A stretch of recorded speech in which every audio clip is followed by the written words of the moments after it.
Hello बच्चों, आपका स्वागत है हमारे YouTube चैनल साईनाथ क्लासेस में।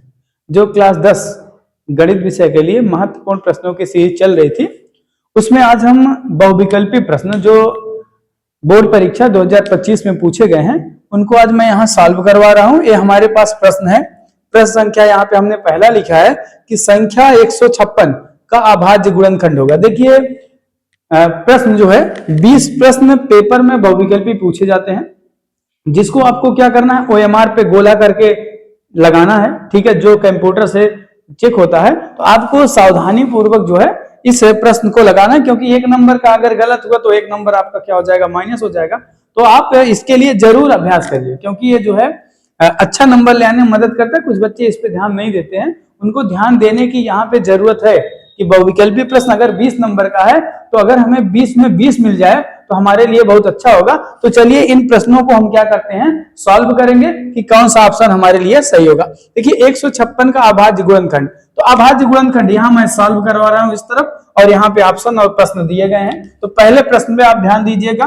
प्रश्न संख्या 1, संख्या 156 का अभाज्य गुणनखंड होगा। तो 156 देखिएगा, 156 का अभाज्य गुणनखंड निकालेंगे तो सबसे पहले आपको जानना है कि अभाज्य संख्या कैसी है।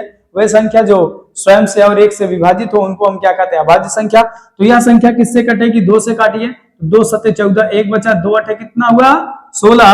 अब इसको फिर 2 से काटिए, 2 3 6, 1 बच गया, 2 9 18 हो गया। ठीक है, किससे काटेंगे, 3 से काटेंगे, 3 1 कम 3, 3 3 9, फिर 13 से काट देते हैं तो 1 आ गया। ठीक है, तो हमारे पास इसका अभाज्य गुणनखंड क्या मिला, देखिएगा 156 का अभाज्य गुणनखंड मिला 2 गुणे 2 गुणे 3 गुणे 13। ठीक है, अब ऑप्शन में आप देखिए ऐसा है कहीं 2 गुणे 3 गुणे 13 नहीं है, 2 की घाते 2 गुणे 3 गुणे 13 नहीं दिखाई दे रहा है। इस तरीके से भी नहीं है, इस तरीके लेकिन है। देखिए, जो संख्या जितनी बार है उसका मतलब क्या है कि 2 की घाते हम क्या लिख सकते हैं, यहाँ 2। इसका मतलब क्या है कि 2 कितनी बार है, 2 बार। और 3 यहाँ तो गुणे 3 और गुणे कितना हुआ 13। तो ऑप्शन में कौन सा ऑप्शन देख रहे हो कि 2 की घाते 2 गुणे 3 गुणे 13, तो हमारा ऑप्शन नंबर कौन सा हो गया, बी। तो इस प्रश्न संख्या 1 का आंसर कितना हो गया, बी। चलिए अब अगले प्रश्न संख्या 2 पे चलते हैं। ये देखिएगा 2 का सोल्यूशन क्या है। प्रश्न संख्या 2 आपका क्या है, 3x प्लस 5y और बटे कितना है 3x माइनस कितना 5y और बराबर कितना है 7 बटे कितना हो गया 3। ये आपका प्रश्न देख रहे हो ना, 3x प्लस 5y बटे 3x माइनस 7y बराबर कितना है, 3x माइनस 5y बराबर 7 बटे 3 है। तो x अनुपात y यानी x अनुपात y का मान, तो कुछ करना नहीं है, आप इसका तिरछा गुणा करो। देखो 3 का गुणा यहाँ करेंगे तो 3x प्लस कितना 5y, और इसमें गुणा किसका 3 का करना है, इसका यहाँ करेंगे तो बराबर हो जाएगा 3x माइनस 5y और गुणा कितने से करना है, 7 से। 3 का गुणा करेंगे 3 त्रिका 9x और प्लस 3 पचे 15y, ये हो गया बराबर 7 का गुणा करेंगे 7 त्रिक 21x और माइनस 7 बचे 35y। ठीक है, अब क्या करिए, x को एक तरफ कर लेते हैं। तो यहां देखिएगा 9x है ना, देखिए 3 फिर से एक बार चेक कर लेते हैं। 3 त्रिक का 9 हुआ, 3 पचे 15y, 7 है तो 7 त्रिक 21 और माइनस कितना हुआ 7 पचे 35। ठीक है, तो यहाँ 9x माइनस 21x हो जाएगा बराबर माइनस 35 और ये जाएगा 35y, ये जाएगा तो माइनस कितना हुआ 15y। ठीक है, 21 है, सॉरी 21 है। तो 9 में से हमें 21 को क्या करना है, घटाना है। तो यहाँ कितना आ जाएगा 12, तो माइनस 12 x बराबर माइनस 35 माइनस 15। जब दोनों संख्या माइनस में हो हमें करना क्या है, इसको जोड़ना है। तो माइनस 35 माइनस 15 कितना होगा 50, 0 3 1 4 1 5 50 y हुआ माइनस में, माइनस से माइनस कट गया, ये आ जाएगा x। अब y को इधर ले आ रहे हैं तो x बटे y बराबर 50 बटे कितना हो गया 12। ठीक है, हम क्या कर सकते हैं, इसको कैंसिल कर सकते हैं। तो देखिएगा 2 से काट सकते हैं तो 2 6 12, 2 से काटेंगे तो कितना आएगा 25। तो यहाँ x बटे y बराबर कितना आ गया 25 बटे 6 आया। ठीक है, अनुपात बताना तो बटे को अनुपात ही कहते हैं। तो x अनुपात y बराबर 25 अनुपात कितना हुआ 6। तो ऑप्शन में देखिए x अनुपात y 25 अनुपात 6 कहाँ है, तो ऑप्शन नंबर आपका 1 पहला सही है। ठीक है, तो इस प्रश्न संख्या 2 का आंसर क्या हो गया, ऑप्शन नंबर ए। ठीक है, अब चलते हैं अगले प्रश्न संख्या 3 पर। तो यहाँ इसको हम इरेज कर लेते हैं। ठीक है, ध्यान से समझिएगा, बहुत इंपॉर्टेंट प्रश्न है। तीसरा प्रश्न है, समीकरण देखिए यहाँ समीकरण दिया 3x² और -2i और प्लस कितना है 1/3 बराबर कितना है 0 का विविक्त कर होगा, यानी हमें क्या निकालना है विविक्त कर।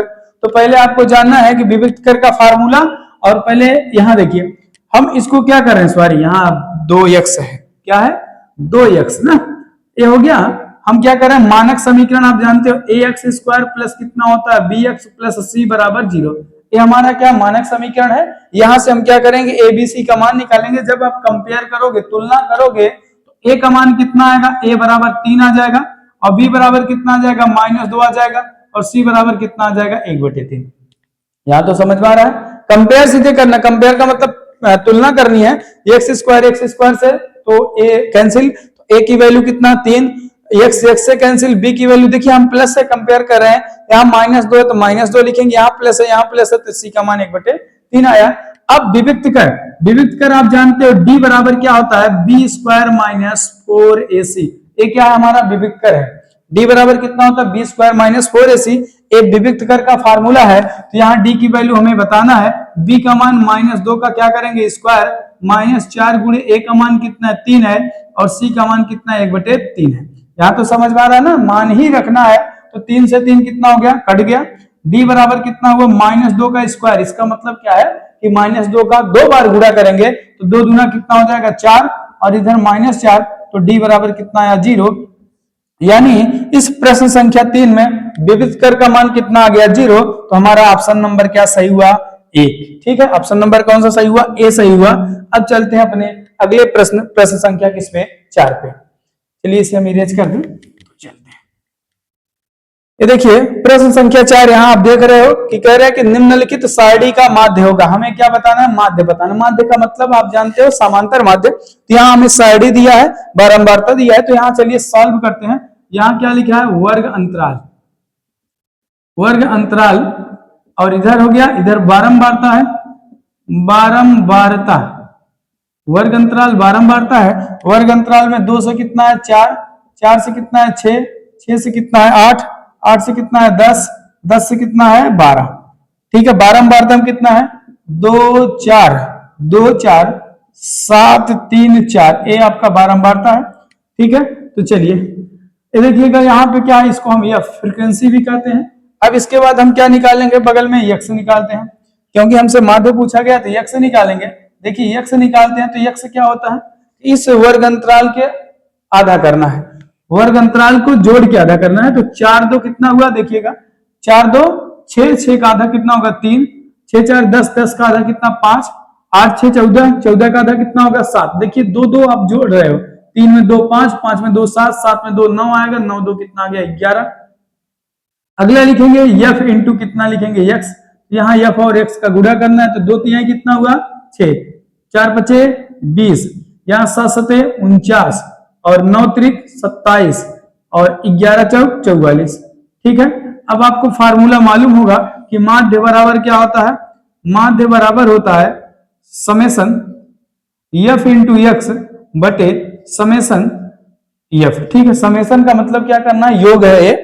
यफ और यक्स देख रहे हो आप, यफ और यक्स है, इसका योग हमें चाहिए और यफ मतलब इस बारंबारता का योग चाहिए।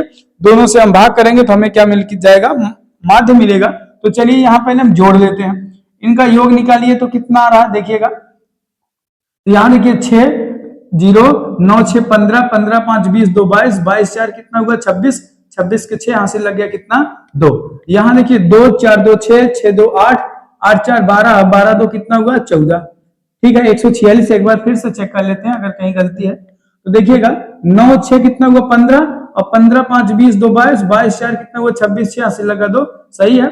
2 और 4 2 6, 2 8, 8 4 12 और हासिल अपना 2, 12 2 14, सही है। यहाँ जोड़ते हैं, देखिए 4 4 यहाँ 4 2 6, 6 7 6 13, 3 16, 16 4 कितना हुआ 20। ठीक है, तो अब यहाँ रखिएगा तो कितना है 146 बटे कितना आ रहा है 20 आ रहा है। तो यहाँ भाग करेंगे, पहले हम इसको 2 से काट सकते हैं, तो 2 से काटेंगे 2 7 14 और 2 3 6 73 बटे 2 दाम 20। देखिए 10 से जब भाग करोगे तो आपका आएगा 7.3। अब ये देखिए ऑप्शन में है, हाँ बिल्कुल है, ऑप्शन नंबर कौन सा हमारा डी। तो इस तरीके से प्रश्न संख्या क्या है 4 भी कंप्लीट होता है। तो चलते हैं अगले प्रश्न पे। ये अगला प्रश्न प्रश्न संख्या 5 है। त्रिभुज एबीसी में डी समांतर बीसी इस प्रकार है कि एडी का मान 1.5 सेंटीमीटर, बीडी बराबर 3 सेंटीमीटर, एई बराबर 2 सेंटीमीटर, एसी की माप बताना। ये आपके पास चित्र दिया है, ठीक है। और ये हर वर्ष जो है विकल्पी प्रश्न में हर वर्ष जो है यह पूछा जाता है 1 नंबर का। तो आप समझ लीजिए कि यहाँ जो भी वैल्यू दे रखी है किसका मान, एडी का मान 1.5 सेंटीमीटर है और बीडी का मान 3 सेंटीमीटर है, एई का मान 2 सेंटीमीटर, एसी का मान बताना है। एसी कहां से कहां तक, यहां से यहां तक, ठीक है। तो आपने थेल्स का प्रमेय जरूर पढ़ा होगा। तो अगर किसी त्रिभुज की देख रहे हो, यह लाइन इस लाइन के अगर समांतर है, इनके भुजाओं का अनुपात क्या होता है, बराबर होता है। तो चलिए हम यहां से सॉल्व करते हैं। तो कितना हो जाएगा, यहां से देखिएगा एडी अपान डीबी, डीबी यह बराबर होगा एई, एई अपान किसके, ईसी के। पहले हम ईसी का मान निकाल सकते हैं, डायरेक्ट भी आप निकाल सकते हैं, लेकिन चलिए हम ईसी का मान निकाल लेते हैं। एडी का मान 1.5 है, बीडी का मान 3 है, बराबर देखिए एई का मान 2 है, बटे कितना ईसी, ईसी हमें निकालना है। तो हम काट सकते हैं, यहाँ पे देखिएगा तिरछा आप गुणा कर लीजिए। तो गुणा करोगे कितना हो जाएगा, एक काम करो, दशमलव हटाना है तो यहाँ 10 से ऊपर नीचे गुणा कर लेते हैं। तो यहाँ 15 बटे कितना हो जाएगा, 15 बटे कितना हुआ, 30 हो गया। और ये बराबर हो गया 2 बटे कितना, ईसी हो गया। अब 15 दूना 30, 2 आया, 2 का तिरछा गुणा करेंगे तो ईसी बराबर कितना आ गया, 4 सेंटीमीटर। देखिए इस ईसी का मान कितना आ गया, 4 सेंटीमीटर। हमें किसका मान बताना, एसी का। एसी, एसी बराबर 2 और 4 ना, यही होगा ना, एई प्लस कितना, एई प्लस ईसी। और एई का मान आप देख रहे हो, एई का मान कितना है, एई का मान 2 प्लस ईसी का मान कितना, 4। तो बराबर कितना होगा, 4 2 6 सेंटीमीटर। तो ऑप्शन में 6 सेंटीमीटर, ये पहला ऑप्शन हमारा क्या है, सही है। यहाँ देखिएगा पहला ऑप्शन 6 सेंटीमीटर है। अब चलिए दूसरे सवाल पे आते हैं। तो दूसरा प्रश्न अपना है, इधर देखिएगा, यही हम सॉल्व कर रहे हैं। ये दूसरा प्रश्न देखते हैं, यही दूसरा प्रश्न। यहाँ देखिए बिंदुओं 2,3 और कितना है 4,1 के बीच की दूरी बताना है। यानी दो बिंदुओं के बीच की दूरी का फार्मूला हमें लगाना है। बिंदु दिया है 2, कितना 3 और क्या दिया है 4,1, ठीक है। ये बिंदु है, हमें दो बिंदुओं के बीच की दूरी बताना। तो डी बराबर आप भी फार्मूला जानते हो, under root x2 minus x1 का होल स्क्वायर और प्लस कितना होगा y2 माइनस y1 का होल स्क्वायर। एक देखिए, अच्छा जिन बच्चों को मान लीजिए कि याद नहीं है, किसी कारण बस भूल रहे हैं, तो कुछ करना नहीं है। कभी भी जब दो बिंदुओं के बीच की दूरी आप निकालिएगा तो x वाले मान को x से घटा के वर्ग कर लीजिए, y वाले मान को y को घटा के वर्ग कर लीजिए, वर्गमूल निकाल लीजिए, ये भी सही है। यहाँ देखिएगा d इक्वल टू कितना हो जाएगा, तो यहाँ देखिए x2, इसको मैं मान रहा हूँ x1, ये हो गया y1, ये हो गया x2, ये हो गया कितना y2। तो यहाँ 4 माइनस 2 का होल स्क्वायर और प्लस 1 माइनस 3 का होल स्क्वायर। तो d बराबर कितना आ जाएगा, अंडर रूट 4 में से 2 जाएगा 2 का स्क्वायर और प्लस 1 में से 3 जाएगा तो माइनस 2 का स्क्वायर। यहाँ d इक्वल टू देखिएगा 2 दूना 4 हो जाएगा, क्योंकि 2 का वर्ग कितना होता है 4 होता है, और प्लस माइनस 2 का वर्ग प्लस 4 होगा। तो 4 4 कितना होगा, कैडी में 8।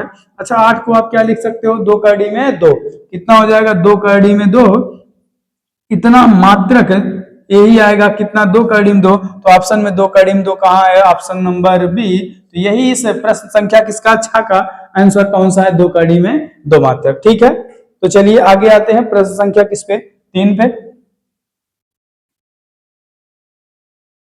चलिए इधर देखिएगा प्रश्न संख्या 3 के, प्रश्न संख्या 7 सॉरी 5 हुआ 6 हुआ, अब 7 पे आते हैं। एक द्विघात समीकरण 3x² minus 12x plus m बराबर 0 के मूल बराबर है, तो m का मान हमें क्या बताना है, ध्यान से समझिएगा।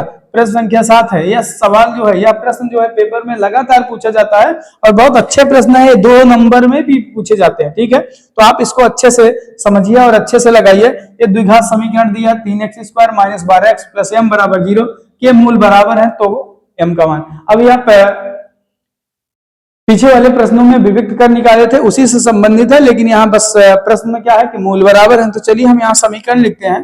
तो 3x² और प्लस माइनस कितना हुआ 12x और प्लस m बराबर कितना हो गया 0, ठीक है। तो के मूल बराबर है, देखिए विविक्त कर में 3 तरीके के मूल हैं। इन्होंने कहा है कि एक बार मूल बराबर हो जाए और एक मूल काल्पनिक हो जाए, और मूल कब वास्तविक होता है, ठीक है।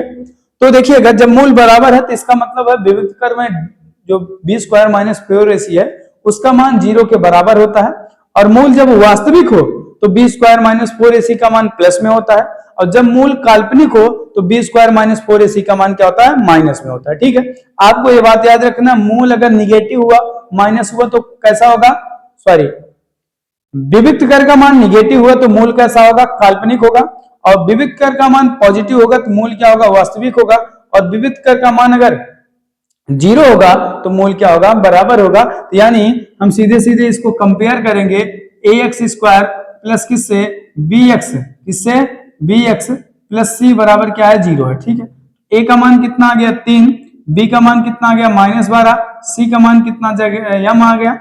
अब यहाँ विविक्त कर निकालेंगे तो b स्क्वायर माइनस 4ac बराबर कितना होगा, 0, क्योंकि मूल कैसा है, बराबर है। पॉइंट नोट करिएगा, ठीक है, ये पॉइंट आपको ध्यान देना है कि मूल कैसा बराबर है कि काल्पनिक है, तो मूल बराबर है। अब यहाँ मान रख लीजिए b का मान -12 का क्या हो गया, होल स्क्वायर -4 गुणे a का मान आप देख रहे हो 3 है, और c का मान कितना m है, बराबर कितना हो गया, 0। ठीक है, 12 कवर करेंगे, 12 बराबर में 144 हो गया, -4 दिए 12m बराबर कितना हो गया, 0। हम क्या करते हैं, m को एक तरफ कर लेंगे और 144 को एक तरफ, तो हो जाएगा 12m बराबर कितना, 144, तो 12 से काट देंगे तो m बराबर कितना आएगा, 12, क्योंकि 12 बराबर में कितना होता है, 144, तो m का मान कितना आया, 12। तो ये ऑप्शन में कहाँ है, ऑप्शन नंबर हमारा क्या सही है, सी सही है। तो इस तरीके से प्रश्न संख्या 7 हमारा पूरा होता है। चलते हैं प्रश्न संख्या किस पे, 8 पर। ये दिया है प्रश्न संख्या 8 एपी। एपी का मतलब आप जान रहे हो, कई बार हमने बताया कि अर्थमेटिक प्रोग्रेशन यानी समांतर श्रेणी 3 1 -1 -3 डॉट डॉट डॉट के लिए सर्वांतर ज्ञात करना है। तो सर्वांतर का मतलब दो पदों के बीच का जो अंतर होता है उसी को सर्वांतर कहते हैं। तो यहाँ सर्वांतर ज्ञात कर लेते हैं। तो चलिए ये देखिएगा, यहाँ सर्वांतर कितना आएगा, श्रेणी क्या लिखा है, 3, 1, -1, -3 डॉट डॉट डॉट, यही है। तो यहाँ घटा लीजिए, 1 में से चाहे 3 को घटाओ, चाहे -1 में से 1 को घटाओ, चाहे -3 में से -1 को, तो 1 में से 3 को घटाएंगे तो कितना आया, देखो -2 आया कि नहीं, यही हमारा क्या है, सर्वांतर है। और अगर आपको विश्वास नहीं तो यहाँ भी चेक कर लेते हैं, -1 से देखिए घटा रहे हैं किसको, 1 को, तो -1 मिलके -2 ही तो होगा ना। इसलिए हमारा कौन सा प्रश्न सही हुआ, ऑप्शन सही हुआ, ऑप्शन नंबर ए, यही -2 लिखा है, माइनस है -2, तो हमारा क्या हो गया, ऑप्शन सही हो गया। तो इस तरीके से प्रश्न संख्या 8 हमारा क्या होता है, कंप्लीट होता है। चलते हैं प्रश्न संख्या किस पे, 9 पे। हमें यहाँ क्या बताना है, देखिएगा, निम्नलिखित सारणी का माध्यक वर्ग बताना है। तो माध्यक वर्ग में कौन सा इसमें होगा, तो चलिए यहाँ देख लेते हैं। तो यहाँ चेक करते हैं, पहले हम निकाल के देखिए, कई तरीका है इसको पता करने का। ठीक है, माध्यक वर्ग कैसा होगा, तो चलिए यहाँ संचयी बारंबारता हम निकाल लेते हैं। ठीक है, या आप ऐसे करिए कि यहां देखिए, क्या पहले यहां लिख लेते हैं, चलिए यहां लिखते हैं। और क्या बताना, माध्यक वर्ग ना, वर्ग अंतराल, यहां लिखिएगा वर्ग अंतराल। ठीक है, वर्ग अंतराल हो गया। यहां बारंबारता है, बारंबारता। ठीक है, वर्ग अंतराल में कितना है, 0 से 5 है, 5 से कितना है 10, 10 से कितना है 15, 10 से है 10 से 15, 15 से कितना है 20 है, 20 से कितना है 25 है। ठीक है, यहां देखिएगा लिखा है कि 2 7 2 7 3 10 कितना है 14। ठीक है, यहां CF निकाल लो आप, CF संचयी बारंबारता। तो संचयी बारंबारता ध्यान से देखो कितना होगा, 2 होगा, 7 2 9 हुआ, 9 3 12, 12 10 22, और 22 14 कितना हो जाएगा यहाँ से 36। ठीक है, 22 14 36, तो इसको जोड़ोगे तो किसके बराबर होगा, n बराबर कितना 36, और n/2 अगर आप निकालते हो तो 36/2 करोगे तो कितना है 18। अब 18 किस में आया, देखिए 18 इसी 22 में आएगा कि नहीं आएगा, 18 22 में आ रहा है कि नहीं आ रहा है, 18 जो आ रहा है वो 12 में तो होगा नहीं, तो होगा किसमें, होगा 22 में, 22 में होगा तो यहाँ से क्या आ जाएगा 10 है कि नहीं। देखिए इसी किसी में तो हमारा जो वर्ग अंतराल कौन हुआ, 15 से 20, ये ऑप्शन हमारा क्या हुआ, सही हुआ। वर्ग अंतराल कौन सा मिल गया, 15 से 20 वाला। ठीक है, तो चलते हैं अपने अगले प्रश्न संख्या, प्रश्न देखिएगा, प्रश्न संख्या 10 है, 9 तक हुआ ही था। तो प्रश्न संख्या 10, यदि tan a बराबर 1 है तो sin a cos a का मान ज्ञात करना है। ध्यान से देखिएगा, tan a का मान दिया, तो चलिए यहां हम सॉल्व कर रहे हैं। ठीक है, तो यहां देखिएगा tan a इक्वल टू दे रखा है कितना 1। ठीक है, तो जब tan a का मान दिया तो हमें किसका मान ज्ञात करना है, 2 sin a इंटू किसका भैया, cos a का मान ज्ञात करना है। तो एकदम सिंपल है, दो तरीके से आप इस प्रश्न को लगा सकते हो। एक तरीका तो है tan a बराबर 1 है, तो हम इसको लिख सकते हैं tan a बराबर tan के रूप में 1 किसका मान होता है, आपको मालूम है कि tan 45 का, तो हम इसको लिख सकते हैं कितना, tan 45 अंश। ठीक, tan 45 लिख सकते हैं ना, tan 45 का मान 1 होता, तो tan से tan क्या हो जाएगा, कैंसिल, तो a इक्वल टू कितना आ गया, 45। यानी इसका कोण हम ज्ञात कर लिए कि कोण का मान कितना है, 45 अंश।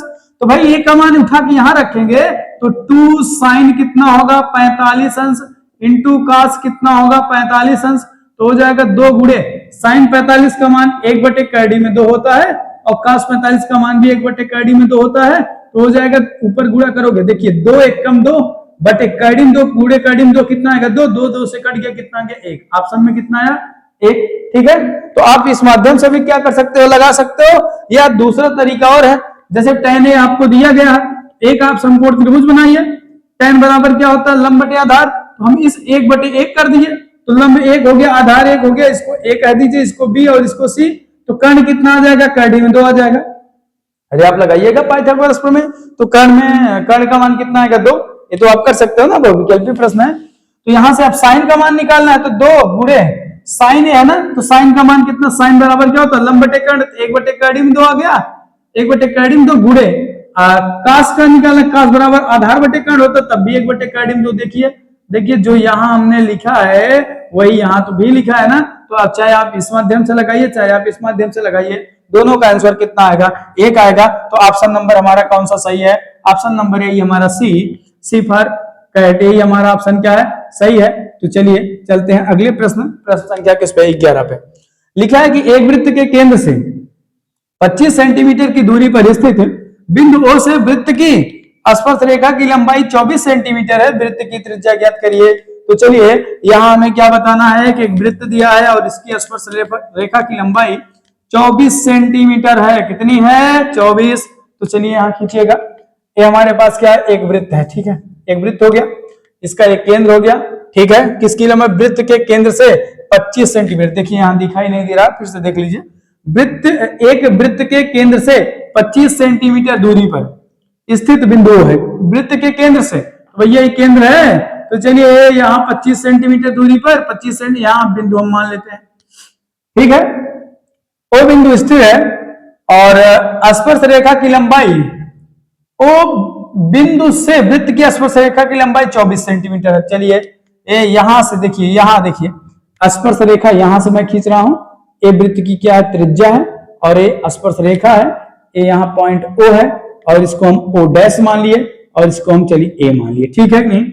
इसका मान कितना दिया, इसका मान दिया कितना, इसका मान दिया 25 सेंटीमीटर और इसका मान दिया है 24 सेंटीमीटर है, cm, ठीक है। हमें क्या बतानी है, त्रिज्या की लंबाई, ध्यान दीजिएगा त्रिज्या है O डैश कितना, A, ठीक है, इसको हम थोड़ा सा मिटा के सही कर दें, O डैश ना, O डैश का मान बताना है। देखिए त्रिज्या तो आपको भी मालूम है, प्रमेय आप पढ़े हो कि स्पर्श रेखा जो है त्रिज्या पर क्या होती है, या त्रिज्या स्पर्श रेखा पर लंब होती है, ठीक है, या त्रिज्या स्पर्श रेखा जहां मिलती है वहां पे कितने अंश का कोण बनता है, 90 अंश का। तो इस तरीके से क्या बन गया, एक समकोण त्रिभुज, और इस समकोण त्रिभुज में हम क्या लगाएंगे, पाइथागोरस प्रमेय। और आपको मालूम है कि पाइथागोरस प्रमेय में कर्ण का वर्ग, तो कर्ण कितना है, 90 के सामने की भुजा कर्ण है, तो ये देखिए कर्ण का वर्ग यानी 25 का वर्ग, 25 का वर्ग बराबर कितना होगा, इसको हम मान ले रहे हैं कि x है ना, या आप कह दीजिए इसको r समझ लीजिए, r त्रिज्या ज्ञात करनी है, तो 24 का वर्ग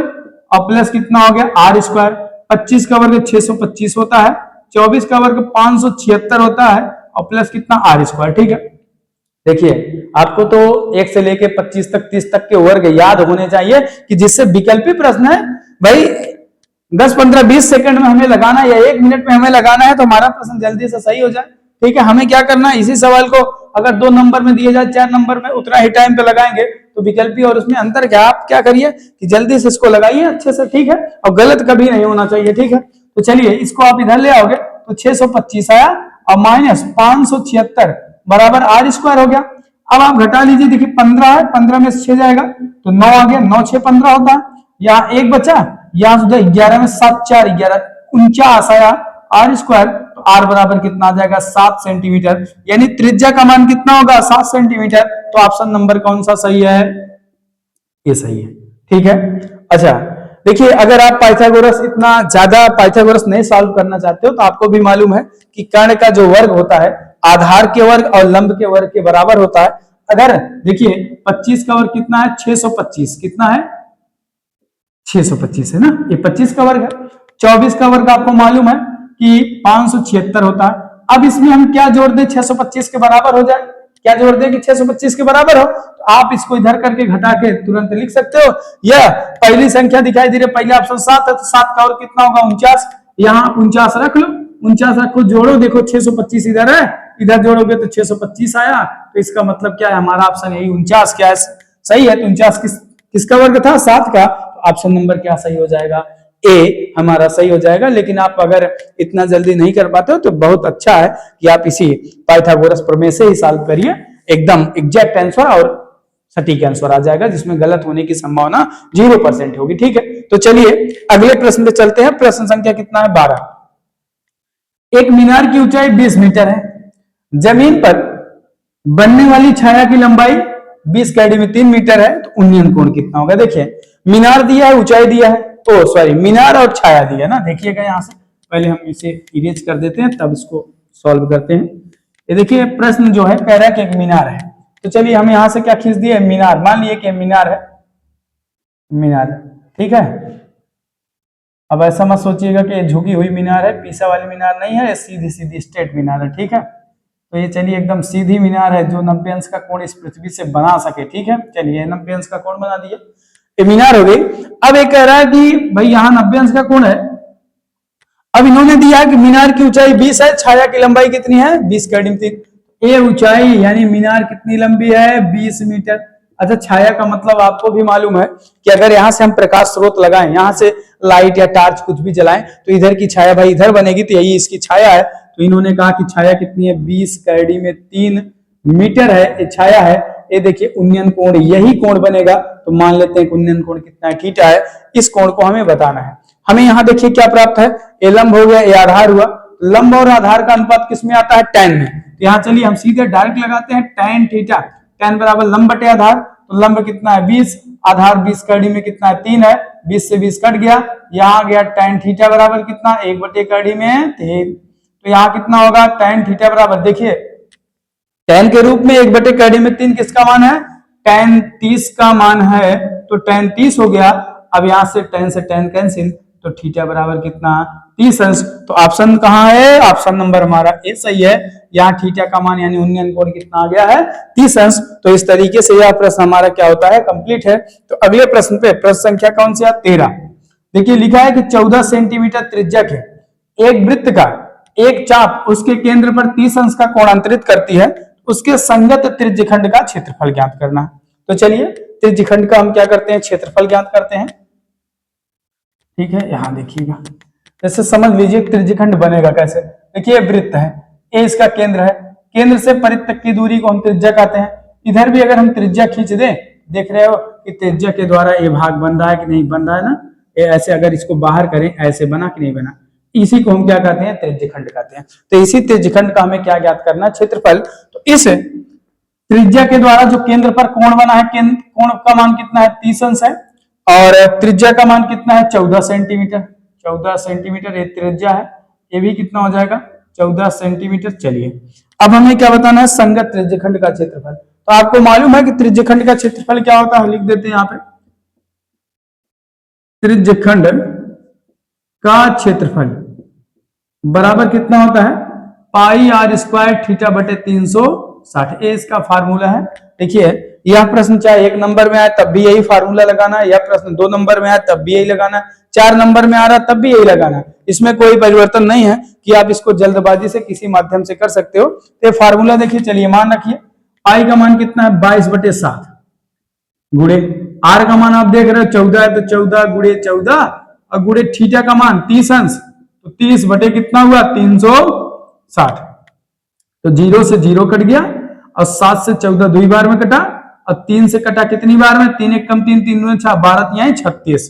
अभी और कटेगा बिल्कुल, 2 से काट दीजिए, 2 6 12 ठीक है, 2 छक 12 और यहाँ देखिए 2 से 1 कट गया, ठीक है, 2 तिहाई 6, 2 सते 14, तो देखिए कितना बचा यहाँ पे 22 गुणे 7 बटे कितना बच गया 3, तो 22 सत्ते आपको मालूम है 154 होता है, गुणा करके देख लीजिएगा, बटे 3 इतना सेंटीमीटर स्क्वायर। एक क्या हो गया, ऑप्शन हमारा कितना आना चाहिए 154/3, तो कहा 154/3, ये देखिए ऑप्शन नंबर कौन सा है, सी, यही हमारा क्या है, सही है। तो इस तरीके से यह क्वेश्चन क्या होता है, पूरा है। तो चलिए अगले प्रश्न पे चलते हैं, ठीक है। ये देखिए अगला प्रश्न संख्या कितना है 14, 13 तक हुआ था, ये 14 प्रश्न है। जोकर टोपी यानी जोकर की टोपी का आकार होता है, तो आप जोकर को जरूर देखे हो। जोकर की टोपी किसके आकार का है, तो अब आपको ये समझना है। देखिए ये प्रश्न है तो मैथ है, लेकिन आपको क्या करना है, रियल में देख के समझ के बताना है। तो जोकर की टोपी कैसे होती है, ये देखिए इस आकार की ऐसे होती है ना, देखिए इसे जोकर की टोपी है और यहाँ से ऐसे लगा रहता है ना, यहाँ पे देखिए ऐसे ऐसे बना रहता है जोकर की टोपी में से फुल डाला। तो ये जोकर की टोपी किस आकार की हो गई, शंक्वाकार। तो ये ऑप्शन नंबर कौन सा हुआ, बी, ठीक है। तो ये हमारा क्या हो गया, प्रश्न हो गया। तो चलिए ठीक है, ये हो गया कौन सा, ऑप्शन नंबर बी। अगला है प्रश्न संख्या 15, यदि कुछ प्रेक्षणों का माध्य 15 तथा माध्यिका 24 है तो बहुलक ज्ञात करिए। तो आप माध्य माध्यिका बहुलक में संबंध जानते हो। देखिएगा यहां मैं लिख रहा हूं बहुलक बराबर देखिए 3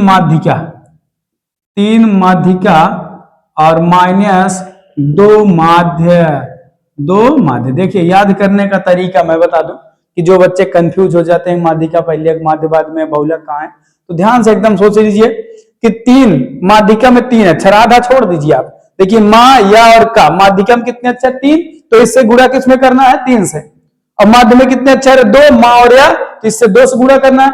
और आपको जानते हो कि जब घटाना है बड़ी संख्या में हमेशा छोटी संख्या निकाली जाती है, तो 3 में से 2 घटा दो तो आसानी से क्या आ जाएगा, बहुलक।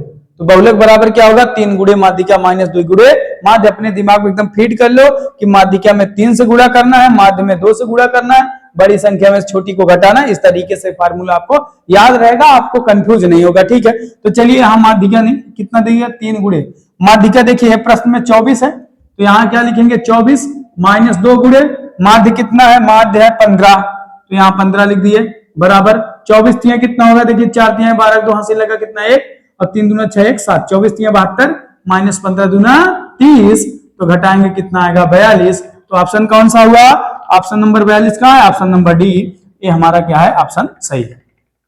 आइए प्रश्न 16 पे चलते हैं कि जब एक पासे को एक बार फेंका जाता है तो एक सम संख्या प्राप्त होने की प्रायिकता बतानी है, ठीक है।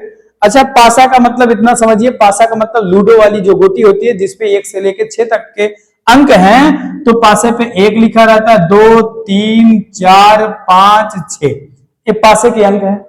अब इन्होंने क्या कहा है कि देखिएगा सम संख्या, तो कुल अंक हैं, कुल हैं, ये क्या है, कुल अंक हैं। अब यहां एक लिखेंगे सम संख्या, तो सम संख्या कितनी हो जाएगी, देखिए 2 है 4 है 6, ये 3 सम संख्या और टोटल हमारे पास पासे पे कितने अंक है, 1 से लेके कहां तक 6 तक। तो प्रायिकता का फार्मूला जानते हो आप, प्रायिकता बराबर क्या है, संभावना बटे कुल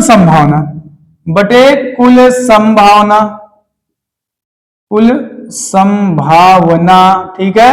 देखिए संभावना कितनी है, तो संभावना मतलब कितना हमें ले आना, सम संख्या कितनी है 3, तो संभावना हमारे पास 3 है, कितने में है, तो आप देख रहे हो ऊपर कितना अंक है, 6 अंक है, यानी 1 2 3 4 5 6, तो 6 में है तो 3 गुना 6 यानी 1/2। तो इस तरीके से हमें क्या प्राप्त हुआ 1/2, तो ऑप्शन नंबर कौन सा सही हुआ, बी, ठीक है। तो ये ऑप्शन हमारा बी सही हुआ।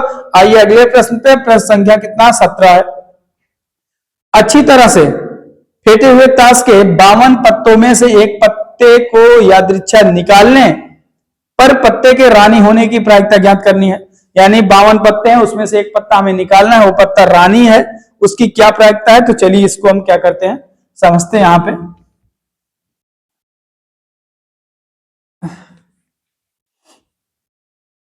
देखिए ताश में 52 पत्ते हैं, ठीक है। इन 52 पत्तों के 4 भाग होते हैं, कितने भाग, 4।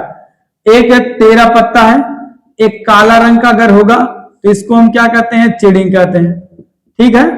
और फिर 13 पत्ता हुआ, अगर ये भी काला रंग का होगा तो इसको हम क्या कहेंगे, हुकुम कहेंगे। क्या कहेंगे, हुकुम। और यहाँ 13 पत्ता होगा, लाल होगा, कैसा होगा, लाल होगा, तो या ईंट का होगा, ईंट का हो सकता। और यहाँ 13 पत्ता होगा, यह भी लाल कलर का होता है, लेकिन इसको कहते हैं पान, ठीक है। अब तो आपको बात समझ में आई कि 52 पत्तों को अगर हम 4 भागों में बांट रहे हैं तो 13 पत्ते के 4 भाग हैं। 2 काले रंग के होते हैं, एक चिड़िंग होता है, एक हुकुम होता है, और 2 लाल रंग के होते हैं, एक पान होता है, एक ईंट होता है। अब इन्होंने कहा रानी, तो पहले आप बात समझो, इस 13 में एक तो इक्का होता है, क्या होता है, इक्का।